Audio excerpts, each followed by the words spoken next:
Amém. Amém. Queria ler com você Provérbios, capítulo 12, versículo 15. Provérbios 12, 15. Vou ler aqui junto com vocês na projeção. O caminho do insensato aos seus próprios olhos parece reto, mas o sábio dá ouvidos aos conselhos. Vamos ler o mas? Volta novamente, por favor. Vamos ler o mas, a partir do mas. 1, 2, 3 e... Mas o sábio dá ouvido aos conselhos. Provérbios 19, 20. Provérbios 19, 20 e 21. Ouve o conselho e recebe a instrução para que sejas sábio nos teus dias por vir. Só esse mesmo, mais uma vez. Ouve o conselho e recebe a instrução para que sejas sábio nos teus dias por vir. Só esse mesmo. Tá bom? Amém. E a minha palavra hoje é alguns conselhos de pastor. Alguns conselhos pastorais. Interessante, o apóstolo Paulo, ele tinha essa maturidade espiritual. Em certo momento ele diz assim, digo eu, não o Senhor. Interessante, né? Ele está falando na carta aos Coríntios, ele está dando recomendações da parte de Deus, daquilo que ele ouviu de Deus para a igreja. Mas em certo momento ele diz assim, digo eu, não o Senhor, mas acredito que eu tenho o Espírito Santo, ele disse. E é interessante porque há muitos conselhos bíblicos, mas que não encontram versículos. Por isso que a Bíblia fala assim, filho, dê ouvidos à instrução dos seus pais. E às vezes instruções nem está ligado a um estudo bíblico, mas um caminho de sabedoria. Um caminho de sabedoria. De alguém que andou por veredas que você ainda há de andar. Os sábios, né? Os sábios, os homens que já caminharam, as mulheres, as pessoas que já caminharam uma trilha e conhecem muito bem aquele caminho, pode instruir os mais jovens. Não é assim? Às vezes você sabe fazer uma comida. Você sabe fazer uma comida. E você sabe por exemplo, você sabe fazer um arroz. Você sabe que pode colocar o óleo, o sal, um tempero ali. Mas você come uma comida que vai os mesmos temperos de uma pessoa e a outra faz o mesmo tempero e a comida fica melhor. Aí você pergunta, mas qual que é o segredo? O segredo é o carinho, o segredo é o amor. Não tem uma receita de bolo, muitas vezes. O conselho sábio. Então, a minha palavra hoje, embora eu vou ter textos bíblicos, vou dar conselhos bíblicos para os irmãos, mas é um conselho de pastor, de irmão, de alguém que deseja, junto com cada um, também trilhar o bom caminho da fé, o bom caminho da vida. Meus irmãos, eu ouvi alguns anos atrás alguém pregar e soltou uma frase na pregação dela. Eu não sei se ela tinha colocado aquela frase, eu não sei se a pessoa colocou aquilo, mas a frase soltou e eu aprendi essa frase e eu nunca mais esqueci. Essa frase diz assim, Satanás é perito em transformar coisas sublimes em coisas comuns. Satanás é um perito de transformar aquilo que é sublime, daquilo que é caro, daquilo que é perfeito, daquilo que é valioso em algo banal. Para você ter uma ideia, por exemplo, quando Esaú, sempre troca Esaú com Saul, nome parecido, mas Esaú tinha o direito de primogenitura. Mas em determinados momentos da vida dele, aquele direito de primogenitura se tornou tão banal diante da fome dele. Aquilo que era tão precioso, tão buscado por alguém, ele desprezou o direito de primogenitura por um momento. Então essa frase ficou na minha mente. Satanás é perito de transformar, de pegar aquilo que é precioso e transformar em fazer você e eu acreditarmos que aquilo é banal, que aquilo não tem prestígio, que aquilo não tem valor. Não é? Então isso é muito perigoso. E quando nós passamos demais por algo belo, por uma bela paisagem, por uma planta bonita, uma flor bonita, algo bonito, de tanto passar ali, passa aqui um tempo, você não presta mais atenção porque ficou tão comum. Eu não sei se você, de repente, tem o hábito de olhar para sua esposa, que antigamente, aos seus olhos, era a mulher mais linda que você conhecia. E se você, de tanto conviver com ela, esqueceu disso. Esqueceu de apreciar a beleza da esposa ou do marido, ou a importância de um filho. Quantas vezes pessoas têm dificuldade de ter filhos, depois de tê-los, esqueceram de quão foi sonhado aquele bebê, aquela criança. Pessoas que tiveram um sonho de casar e casaram, mas agora o casamento ficou tão comum, tão banal. Ou o emprego que você buscou tanto, lutou tanto, na hora da entrevista você demonstrou tanto interesse, disse que ia se esforçar, que você, queria demonstrar para aquela pessoa que estava te entrevistando que você era a pessoa, mas os anos passaram, e aí aquilo que para você era tão caro, ficou tão banal. A nossa relação de amor, de afeto, corre esse perigo daquilo que é precioso se tornar tão comum, tão comum. São muitos textos e exemplos bíblicos que Deus reclama isso do povo dele, da maneira como eles se apresentam diante de Deus, da maneira como eles vivem.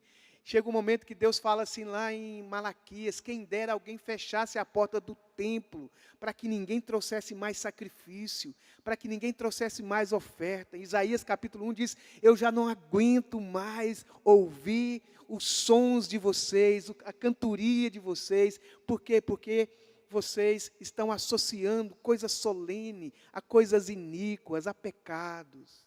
E aí a gente vai banalizando, não é? A outrora que a gente gostava tanto de ouvir uma pregação, agora já nem ouve mais, não tem mais aquele coração, para Deus. Então é nesse sentido que eu queria conversar, dar uma palavra de conselho para você, porque eu também sofro das mesmas tentações e das mesmas disciplinas de ter de valorizar aquilo que é sublime, não permitir aquilo que é sublime se transformar em algo banal, inútil, tratar aquilo que é rico como se fosse algo desprezível.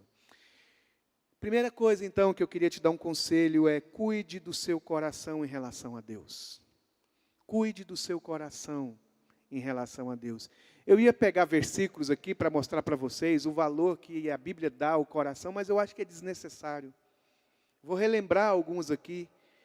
Por exemplo, em Deuteronômio, Deus fala assim, olha, as palavras que hoje eu as digo a você, Ele falando para os anciãos, Ele falando para os adultos, Ele estava dizendo, Moisés dizendo, Deus falando através de Moisés, as palavras que eu estou dizendo a vocês devem guardar no teu coração, e as ensinarás a teus filhos. Interessante, como que Deus Ele é cuidadoso.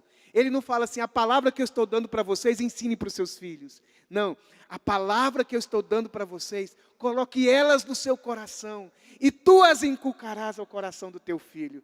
Primeiro tem que estar no coração, para depois a gente ensinar para as pessoas as palavras que Deus colocou em nós. Então, o primeiro conselho que eu queria dar a você, cuide do seu coração em relação a Deus. Provérbios diz que o coração é a fonte da vida.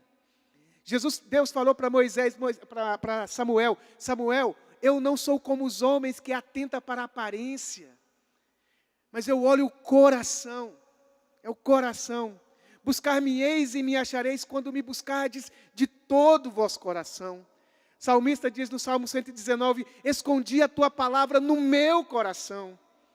Em outro lugar ele fala, de todo o meu coração eu te busco.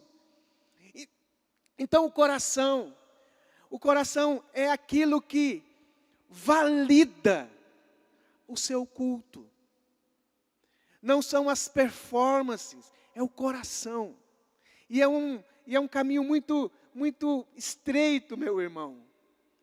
Quando você vai perdendo o seu coração, você vai se acostumando com aquilo que é sublime. Queria ler com vocês 3 textos baseados para mim falar sobre isso. O primeiro está em Mateus 13, 15 até o 19. Mateus 15, 13 até o 19, quando Jesus está explicando uma parábola do semeador. Porque o coração deste povo está endurecido. Qual povo, irmãos? Os ateus? Os ímpios? As pessoas que não querem saber de Deus? Não, Jesus está falando do povo da aliança, o povo de Israel, os filhos de Abraão, a nação sacerdotal, as pessoas que cultuavam a Deus, que deveriam ensinar as pessoas. Jesus diz que o coração deste povo dele está endurecido. Por quê? Olha lá, lê por favor a próxima expressão. De mau grado.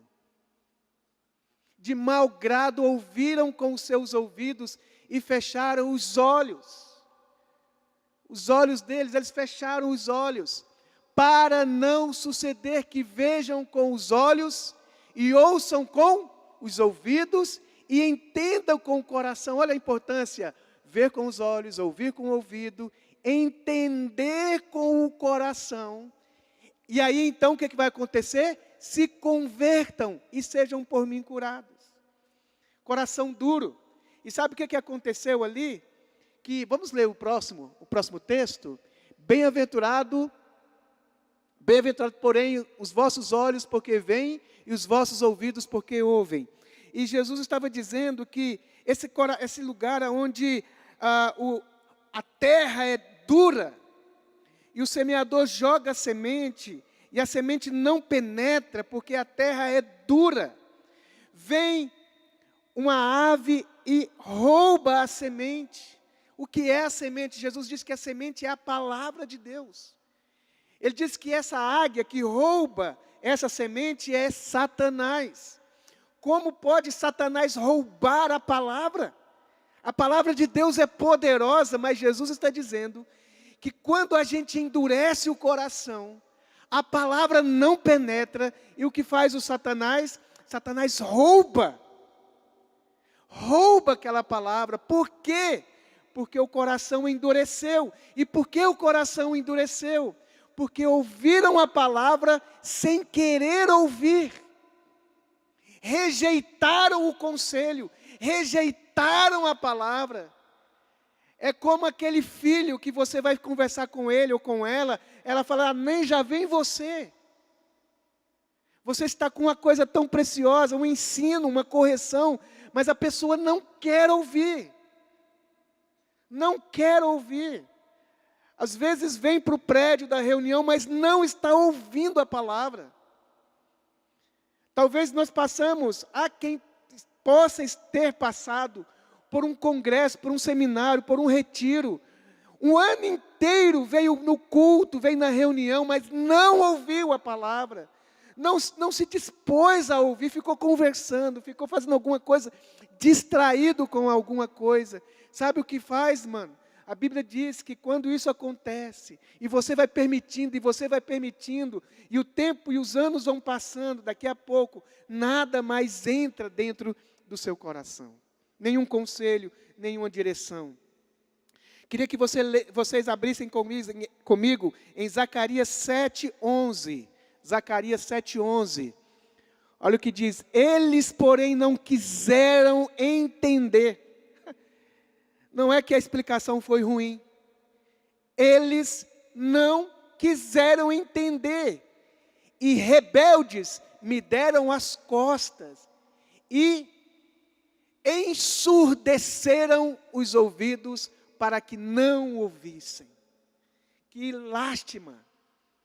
Quando Deus olha para alguém e tem essa conclusão a respeito de uma pessoa, eles não querem entender. E como eles fizeram? Se rebelaram. Como? Me deram as costas. Me deram as costas. E ensurdeceram. Todo mundo quer escutar, mas existe uma espiritualidade de querer se ensurdecer, de querer só ouvir coisas para o seu bel prazer. Que terrível é o momento, é a vida quando a gente não cuida mais do coração. O último texto sobre esse ponto está em Atos 7:57. O apedrejamento de Estevão. Olha só. Eles, porém, clamando em alta voz, taparam os ouvidos e unânimes arremeteram contra Estevão, né? Apedrejaram. Estevão falando, pregando para eles uma palavra tremenda. Um dia eu quero pregar essa palavra de Estevão aqui para os irmãos. Palavra de Estevão, que ele pregou, que ele falou. Mas aquele pessoal começou a gritar. Já viu quando criança quer brincar? Pode falar, ei, não estou escutando. Tampa o ouvido. Eles não quiseram ouvir a palavra. E eles gritaram para não ouvir a palavra. Eu coloquei uma frase aqui, não sei se os irmãos colocaram aí. Queria que você colocasse uma frase aí. Não resolve dizer palavras preciosas para quem tem o coração fechado e determinado. Está aí? Não resolve dizer palavras preciosas para quem tem o coração fechado e determinado. Você pode, irmão, trazer os melhores conselhos, as melhores instruções, o melhor pregador, a melhor palavra. Não adianta dizer nada para quem não quer ouvir. É muito complicado isso. Jesus, né, disse, quem tem ouvidos para ouvir, ouça. Hebreus diz assim, se hoje ouvires a voz do Espírito Santo, não endureça o vosso coração como foi na tentação no deserto. Não endureça. Nessa vida em que a gente está vivendo, muitas vezes Deus vai falar coisas com a gente que não é confortável, que não é legal, mas que é necessário. Sabe? Então, por isso os textos que eu li, dá ouvidos aos conselhos, dê ouvidos às instruções, e você vai se tornar mais sábio, mais sábio. Então, meu primeiro conselho para você nessa noite, meu querido irmão, minha querida irmã, sobre tudo que você deve cuidar, cuida do seu coração, porque é ele que define se você vai ser aprovado por Deus ou não. Seu coração, seu rosto pode estar santo, suas roupas podem estar santas, seu linguajar pode estar santo, mas se o seu coração não estiver em linha com o desejo, lá no retiro, eu vou contar esse testemunho nesse próximo ponto aqui agora, ver se eu lembro dele, né? Vou falar uma coisa que Deus fez comigo lá no retiro. Segundo conselho que eu queria te dar, cuide de seu culto a Deus. Vamos dizer? Mais forte? Cuide do seu culto a Deus. Ninguém pode cultuar a Deus por mim, mano. Ninguém. Eu aprendi algo depois de muitos anos de fé. Eu fui aprender agora, talvez você já é professor nisso. Mas eu aprendi tem 2 semanas. Lendo esse texto de de Hebreus 4:16. Esse texto me veio à mente, Hebreus 4:16. Acheguemo-nos, portanto, confiadamente, junto ao trono da graça, a fim de recebermos misericórdia e acharmos graça para socorro em ocasião oportuna. Cheguemo-nos, portanto, diante do trono da graça. E esse versículo, cheguemo-nos, portanto, diante do trono da graça. E eu fui lembrando de outros, por exemplo, Hebreus 13:13. Hebreus 13:13. Olha o que diz Hebreus 13:13. Saiamos, pois, a ele, fora do arraial, levando o seu vitupério, a sua vergonha, né? Saiamos, pois, a ele. Vamos ao encontro dele.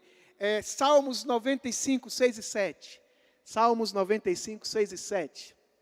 Vinde, adoremos, prostremo-nos, ajoelhemo-nos diante do Senhor que nos criou. Ele é o nosso Deus e nós, povo do seu pasto e ovelhas de sua mão. Hoje, se ouvires a sua voz, não endureça o coração como em Meribá, como no dia de Massá, no deserto. Então saiamos, vinde, adoremos. Salmo 100, olha o Salmo 100, versículo 1 a seguir. Celebrai com júbilo ao Senhor todas as terras. servi ao Senhor com alegria, apresentai-vos diante dele com cântico. Essa expressão, apresentai-vos diante dele com cântico. E eu estava me lembrando assim, quantas vezes na comunidade, na reunião, num pequeno grupo, em algum momento de celebração, de culto, eu incentivava os irmãos, vamos pedir que a presença de Deus venha nesse lugar, que a presença de Deus possa vir nesse ambiente, e que nós cantamos, ó Deus, venha neste lugar, ó Deus, enche este lugar. E aí eu fiquei pensando, que o culto a Deus, não é Deus vir aonde eu estou. O culto a Deus é eu ir aonde Deus está. Se nós pegarmos o ensino do Velho Testamento, nós vamos ver isso claramente. Que todo Israel deveria, uma vez no ano, deslocar da sua cidade, onde quer que eles estivessem, e ir para Jerusalém, para o templo, onde estava a presença de Deus, lá onde estava a casa de Deus. Então eu deveria ir, levar o meu culto a Deus, levar a minha oferta para Deus. Eu deveria me apresentar em cânticos a Deus. E a Bíblia diz, entre nos seus átrios, com cânticos, com louvores, com ações de graça. Vamos até Ele. Não é chamar Deus para cá, é eu ir para lá. Isso muda muito a maneira como nós cultuamos. De uma maneira passiva para uma maneira ativa.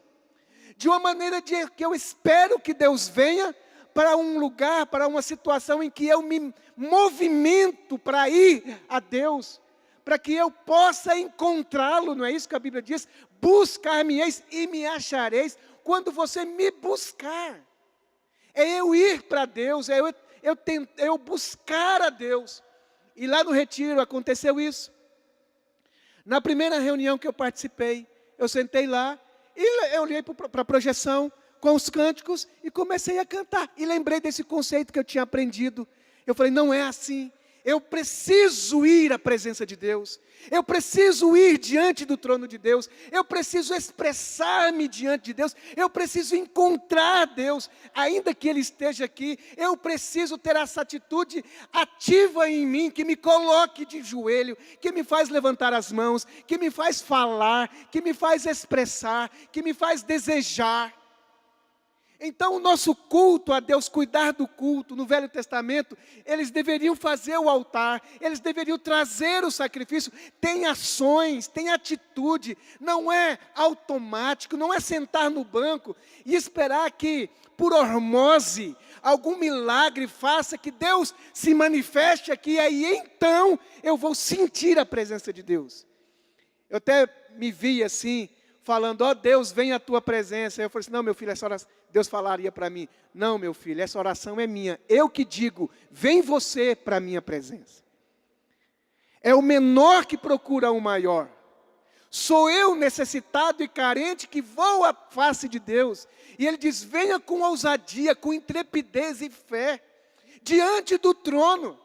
É assim que os querubins e serafins faziam e fazem. Eles levam as suas coroas e as depositam diante de Deus. É uma atitude minha para com Deus. Eu vou até Deus. Eu procuro a Deus. Não é o que o Tiago diz? Aproximemo-nos, achegai-vos a Deus e Ele se chegará a vós. É eu que vou ao encontro de Deus. Então a partir de agora, a partir de hoje, a partir daquele dia na minha vida, eu entendi. Não é mais eu clamar, ó irmãos, vamos chamar a presença de Deus. O louvor, a equipe do louvor aqui é responsável para trazer a presença de Deus. Não! Somos nós que vamos à presença de Deus. Somos nós que comparecemos diante do trono de Deus. Somos nós que buscamos o Altíssimo. Somos nós que nos curvamos diante dEle. É nós que preparamos o coração. Preparado está o meu coração, ó Deus. Salmodiei e cantarei louvores. Prepararei a lira, a harpa e os instrumentos para celebrar. É uma ação ativa do adorador. E não passiva, que fica esperando alguma coisa acontecer no prédio da reunião. Não, é a gente que procura. Então, irmãos, de tempos em tempos, nós temos que reparar o altar do nosso culto. De tempos em tempos, temos que prestar mais atenção no que cantamos. Sabe, expressar palavras com toda a sua força quando você vai cantar, quando você vai orar. É melhor que não cante e que não ore, do que cantar e orar sem querer adorar. É melhor não fazer nada. Não é que a Bíblia diz, é melhor que você não jure, é melhor que você não ofereça promessas para Deus, do que fazê-las e não cumprir. A Bíblia diz, esse povo me honra com os lábios, mas o coração está longe. Então o que eu tenho que fazer com o coração? Trazer o coração. Cuide do seu culto. É o seu culto. Então não é mais se Deus estava presente no culto, é se eu estava presente lá no trono de Deus. A gente deveria não mais dizer assim, vocês sentiram a presença de Deus no culto? A gente deveria perguntar, Deus, o Senhor sentiu a minha presença aí? O Senhor me percebeu que eu estou diante do trono do Senhor, que eu estou aqui te invocando, que eu estou aqui de joelho, que eu estou aqui clamando por tua misericórdia e por tua bondade. E a Bíblia diz que Deus vai nos aceitar em ocasiões oportunas, que nós devemos ir com inteireza de fé, que nós devemos fazer isso e não ter uma atitude passiva de como quem assiste um filme no telão, uma apresentação no teatro, mas uma reunião onde nós somos acionados, movimentados, numa devoção desejada, numa devoção motivada, interessada em Deus, que a gente levanta a mão, ora a gente se curva, ora a gente fica de joelhos, nessa ação voluntária de um coração que está atingido por desejar estar diante da face do Todo-Poderoso, do Senhor. Meu conselho que eu te dou nessa noite, irmão, cuide do seu culto. Cuide do seu culto. Ninguém pode cultuar ou fazer você cultuar a Deus, a não ser que você se determine a fazer isso. Terceiro conselho, para terminar minha palavra nessa noite. Cuide do seu irmão. Cuide do seu irmão. Gênesis 4:9. Gênesis 4:9 diz assim: disse o Senhor a Caim, onde está o teu irmão? Disse o Senhor a Caim, onde está o teu irmão? Ele respondeu, não sei, acaso sou eu tutor de meu irmão? Onde está o teu irmão? Interessante que o que fez Caim matar o Abel não foi luta por terras, não foi uma briga, uma disputa por herança, não foi por mulheres, não foi assim, foi por culto. E saíram do culto e brigaram por causa do culto. Quantas vezes nós estamos brigando com os irmãos por causa de culto? Por causa de doutrinas? Por conta de ponto de vistas? Né? Mas deixa isso para outra vez, mas olha essa expressão, cadê teu irmão? Onde está teu irmão? Ele não falou assim, cadê meu filho? Cadê o meu filho? Não, ele falou, cadê o teu irmão? Deus é assim, né? Quando o filho pródigo chega, ele diz assim, ó, este teu irmão estava morto. Este teu irmão estava perdido. Ele não fala assim, esse meu filho. Ele fala, esse teu irmão. E olha que interessante, quando em Lucas 22:31, olha que interessante, quando Jesus repreende a Pedro, e ele fala, Satanás estava cirandando com Pedro.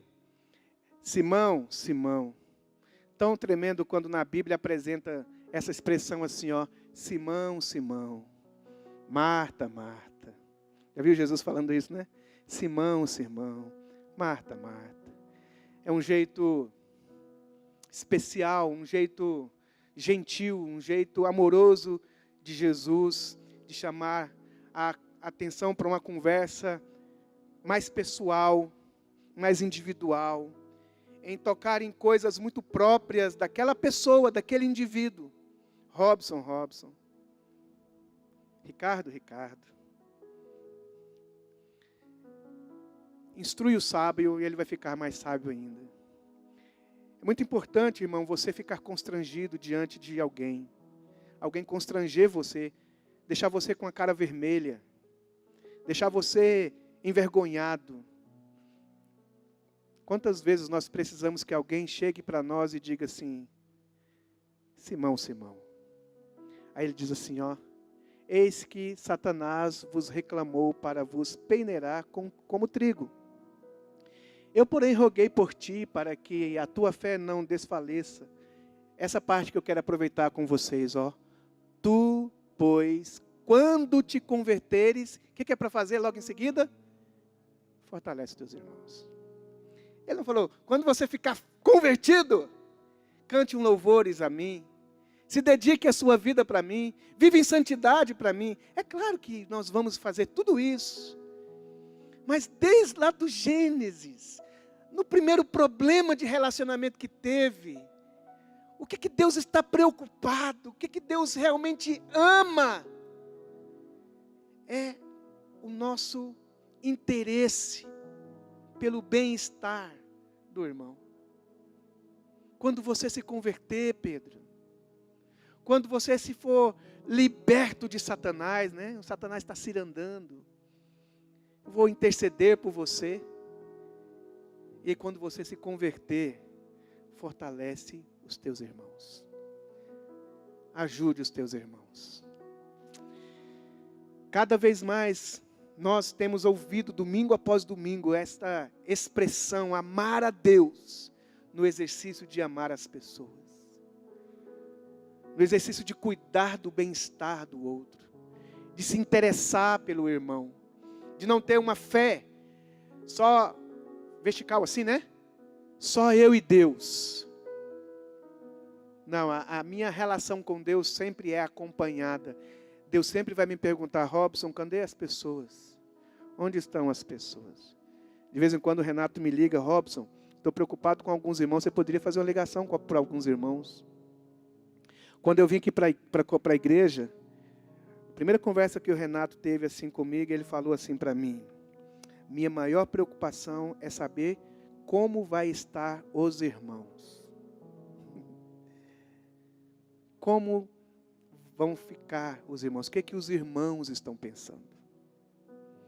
Uma igreja do coração de Deus é uma igreja que ama a Deus, mas se preocupa e demonstra o seu amor, sua santidade, seu interesse demonstrado na vida dos irmãos.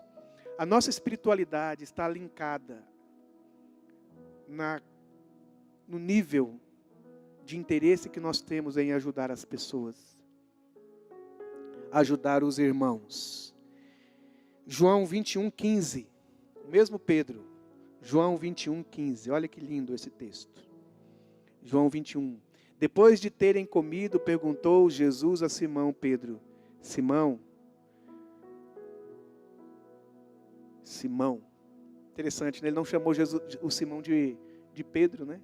Ele diz, você não vai ser chamado mais de Simão, mas chamado de Pedro. Simão, filho de João, você me ama mais do que estes outros? Respondeu, sim, Senhor, tu sabes que eu te amo. O que ele disse? Apacenta os cordeiros. Você me ama? Amo. Então cuida dos cordeiros. Olha só, depois disso. Próximo texto. Tornou a perguntar-lhe pela segunda vez, Simão, filho de João, tu me amas? Ele respondeu, sim, Senhor, tu sabes que eu te amo. Disse-lhe Jesus, pastorei as minhas ovelhas. O que é isso? Eu fico assim quebrantado, eu fico assim constrangido. Desse Jesus tão interessado em todos. Ele está interessado, como hoje o pastor Marcelo foi usado por Deus nesse texto. Quando ele disse que Jesus foi em cada discípulo para conversar com cada discípulo a respeito das suas questões pessoais. E aqui então Jesus está dizendo, se você me ama mesmo, então cuida das pessoas para mim. Olha o próximo versículo. O próximo versículo, por favor. Pela terceira vez Jesus lhe perguntou, Simão, filho de João, tu me amas? Pedro entristeceu-se por ele ter dito pela terceira vez, tu me amas? E respondeu-lhe, Senhor, tu sabes todas as coisas, tu sabes que eu te amo. Jesus lhe disse, apacenta as minhas ovelhas. Apacenta as minhas ovelhas. Cuide do seu coração, cuide do seu culto e cuide do seu irmão. A nossa fé é uma fé comunitária. A nossa fé é uma fé que se interessa por cada um. Todos são necessários. Todos são necessários aqui. Todos são preciosos aqui. Vai chegar dias, irmãos, que nós não vamos ser tão assim desejáveis. O padre Fábio, uma certa vez ele falou uma coisa que tocou muito o meu coração. Que o amor de Deus é um amor que nos ama quando nós somos descartáveis aparentemente. Quando a gente não tem mais utilidade. Quando a gente não tem mais o que oferecer. Quando a gente não tem força mais para ficar na portaria. Quando a gente não tem mais capacidade talvez de fazer uma pregação. Quando a gente não tem mais ânimo para querer tocar uma bateria, tocar um teclado. Quando a nossa força foi embora, a nossa juventude foi embora, a nossa alegria foi embora. Quando as coisas do mundo estão mais apetitosas para nós. Quando a gente está mais carnal. Quando a gente está mais rebelde. Quando a gente está distante. Quando a gente que sentava aqui à frente está sentando lá atrás. Quando a gente mais não se interessa pela leitura bíblica. Quando a gente não mais tem força nem desejos de orar. Quando a incredulidade está assediando o nosso coração. Quando um pecado está nos afetando de maneira que nos escraviza. Nós precisamos de gente que se interessa por nós. Nós precisamos de um amor que vai além do nosso prestígio. Nós precisamos de alguém que olhe para nós e que enxergue em nós um irmão. Um irmão valioso, que Satanás não conseguiu transformá-lo em algo comum, desprezível. Alguém que nós podemos descartar. Alguém que nós podemos viver sem ele, porque ele mais atrapalha do que ajuda. Uma igreja amorosa é uma igreja que se preocupa com Caim e com Abel. Porque Deus não foi até Abel dizendo, tenha cuidado com teu irmão, que teu irmão está com desejos cruéis em relação a você. Deus não é fofoqueiro. Deus foi até Caim, por quê? Porque Deus queria Caim. Deus queria recuperar Caim, como ele buscou recuperar o Pedro. Como ele buscou recuperar todos os servos de Deus, que ao longo da história se perderam. Irmãos, os nossos heróis bíblicos, os mais bonitos, têm pé de barro. Abraão tem pé de barro. Abraão teve os seus dias difíceis, dias de desobediência. A nossa trajetória até o final, nós não podemos ser como aquele exército que vai deixando os seus soldados machucados para trás. Nós temos que ser um exército que busca estar junto com os irmãos e segurando, indo mais lento, indo mais devagar, compreendendo mais, chorando mais, sofrendo mais, auxiliando mais, buscando ser essa expressão do amor de Deus entre nós. Amém, queridos? São esses os 3 conselhos que eu queria trazer para nós hoje. Cuide do seu coração. Cuide do seu culto. E cuide dos irmãos. Cuide dos irmãos. Sabe, irmãos, tem coisas que talvez para você é muito fácil, que para o irmão é tão difícil. Talvez você tenha um irmão perto de você, uma esposa perto de você, um marido perto de você, filhos perto de você, pais perto de você. Semana que vem é o dia das mães, né? Dia das mães. Quantos filhos não tem mais a sua mamãe? O Evangelho diz assim, aquele que renuncia pai, mãe, irmãos, ganhará 100 vezes mais pai, mãe. Mas quantos filhos são órfãos de pais vivos? não vai na casa da mãe. Pensa que cuidar da mãe é pagar aluguel para ela, é pagar a conta de luz para ela. Não. A gente vai ficando mais velho, a gente vai ficando menos interessante. Porque a gente faz perguntas, parecem serem perguntas desnecessárias. Quando minha mãe era viva, eu gostava de ir na casa da minha mãe quase todos os dias. E às vezes quando eu estava assim muito ruim, eu gostava de ir lá, minha mãe vinha, o que foi, meu filho? Não, nada não, deitava no sofá ali. Daqui a pouco ela vinha com um chá, ela vinha com um cafezinho, ela sentava ali, me respeitava o meu momento. Ela falou, você não está bem. Minha mãe não é teóloga, ela não conhece teologia, mas ela conhece o filho. E ninguém nessa terra te ama mais do que sua mãe e seu pai. Nem sua esposa, nem seus filhos, nem seu esposo, nem seus filhos. Então aquelas ruguinhas, aquele cabelo branco, sabe? Precisa ser beijada, abraçada.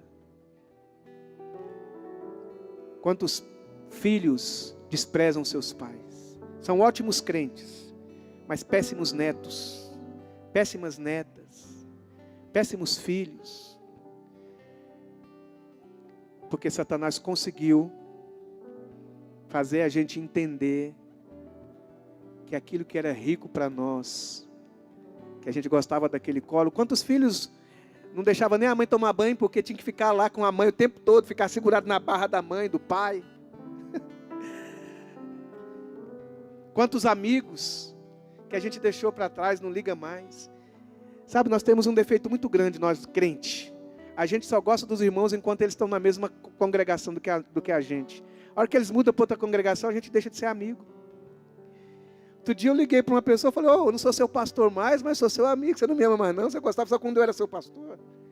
Você não gosta de mim?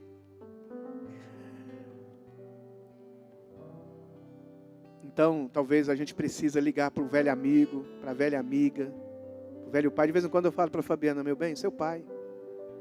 Bem, seu pai. Bem, seu pai. Eu gostava do Lucas, né? Ainda gosto ainda, tá? Ainda gosto do Lucas. Mas o Lucas tinha 3 anos, 4 anos. Vinha assim, ele de repente, ele subia aqui na minha perna, vinha a hora que ele estava bem aqui no meu pescoço. Cara, eu gostava demais daquilo. Era muito bom. Dormia lá na cama com a gente. Até tá. Ele está com fone de ouvido, ele não está ouvindo não. Mas ele dormia com a gente. Eu falei, não pode. Eu falei, não pode o quê, cara? Daqui a pouquinho ele vai embora, meu irmão. Daqui a pouquinho minha filha vai embora. Outro dia eu chorei igual um bobo. Olhei para o quartinho da Ana Clara e eu chorei. Não deixei ninguém ver. Eu falei, daqui uns anos esse quarto vai estar vazio. Aí eu fui lá no quarto do Lucas, eu falei, daqui um tempo, não vai ter ninguém nessa casa. Aí eu falei, Fabiana, você já pensou que vai ter um dia que vai estar só nós dois aqui, não vai ter nenhum filho?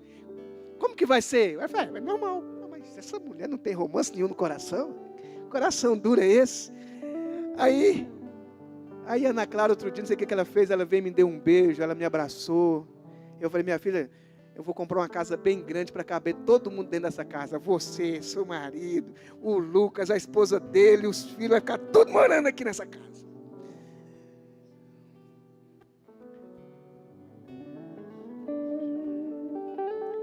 Porque o amor é assim. O amor quer estar perto. O amor quer ver, o amor quer beijar, o amor quer abraçar. O amor quer entender e ser entendido, o amor quer ser aceito, porque sabe o que você quer de tudo na sua vida, de tudo na sua vida, ser aceito. Você quer ser aceita. Nós fomos criados para ser amados. Sabe o que nós somos? A Bíblia diz que Deus nos transportou do império das trevas para o reino do Filho, do seu amor. Seu amor. Amém? Amém.